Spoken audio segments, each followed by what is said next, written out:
Hey guys, what's up? This is Marco from Nerd Boys Comic Blog, and today I'll be talking about Tokyo Ghoul the movie and giving my thoughts and opinions on the film. If you haven't seen the movie yet, there will be slight spoilers for it in this review, so you might want to check that out before watching this review. Or if you don't care about spoilers and you just want to hear my thoughts and opinions, that's alright too. But let's get into it. Tokyo Ghoul the movie. It was alright. It was okay. I wouldn't say it was one of the best live action adaptations of an anime, but it's definitely one of the least worst. It's definitely not as bad as Death Note, and it's leagues above Dragon Ball Evolution. But I think this film has a lot in common with those live-action Disney adaptations where they try to adapt a classic Disney movie into a live-action CGI spectacle, but they go way too close to the source material. Tokyo Ghoul is a lot like that live-action Beauty and the Beast adaptation that came out a while ago. It is very close to the source material, but it really doesn't bring much more to the table than just an adaptation of what was already there. The movie covers the initial story arc of Tokyo Ghoul, which is Kaneki transforming from human to ghoul, being introduced to the cafe, and then their encounter with the CCG all the way up in episode 8, but it does so in a way that kind of feels dull and boring and predictable, because if you read the manga, if you've seen the anime, you know everything that's going to happen, and if you are a fan of Tokyo Ghoul, that might be great to some extent, but if you've rewatched the series like I have, it gets kind of boring just rewatching the same thing over again, but in a different medium, because when you take something from animation and bring it over to live action, you run the risk of actually losing a lot of what was great in the anime to begin with. A lot of the action sequences are now slow and clunky instead of being dynamic and impactful like in the anime, and a lot of the emotional scenes have now become cheesy and overacted pieces of garbage. Sorry if you did like this movie, I'm kind of not really satisfied with it. I know it was really overhyped throughout this entire year. It was claimed as the best live action adaptation of an anime ever. A lot of people were really hyping it up for me, and when I walked into the movie theater I was expecting something pretty good, pretty decent, and it was just decent and nothing excellent, nothing great, and it kind of didn't meet my expectations as well as I thought it would. Maybe that's my fault though, because my expectations for this movie were so high,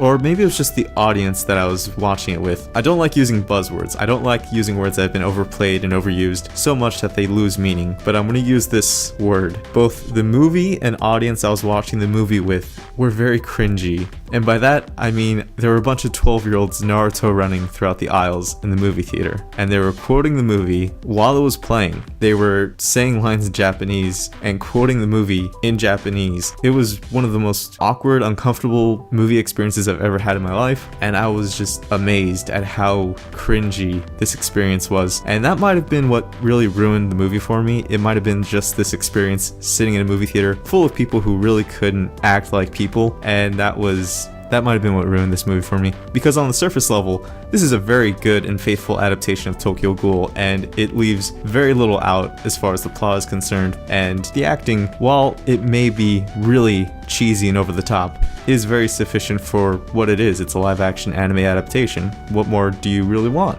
And like I said, it's one of the least terrible ones out there right now. We had two really bad ones this year, Ghost in the Shell and Death Note. This one surpasses them by quite a bit. I just wish I had seen it in better circumstances. Maybe then I would have had a greater appreciation for this movie. Maybe I'll give it a second try on Blu-ray. But for right now, I kind of think this is just a slowly paced, really boring, average kind of movie. But if you've been waiting for a movie that's very close to both the anime and manga, this is it. This is one of the most faithful adaptations right now. And if you're a Tokyo Ghoul fan, you might as well check it out. It's definitely worth a peek. I can really only recommend it to people who are familiar with the franchise. This isn't really a great way to start getting into the franchise. And I think that's really the intended audience for this movie. It's the fans of the anime and it's the fans of the manga that really haven't had much to go off of for the past few years, since there hasn't been an anime in a while and the manga is still going on, but there's not much else going on for the series right now. It's really intended to be this really super faithful adaptation for the fans, and really just for the fans, not really anyone else. Live action anime movies really have it tough right now because the movies are either way too close to the source material and kind of boring, or really far off from the source material and just terrible in their own special, unique kind of ways. And we haven't really found that sweet spot of both being original and faithful. You either get a Death Note or you get a Tokyo Ghoul. Both are bad in their own ways, but they're also enjoyable in their own ways as well. Tokyo Ghoul, it's enjoyable for fans, and Death Note, it's enjoyable for people who really like bad movies. But I think that's going to be it for today and my review of Tokyo Ghoul. Not really a review, just more like my thoughts on the film and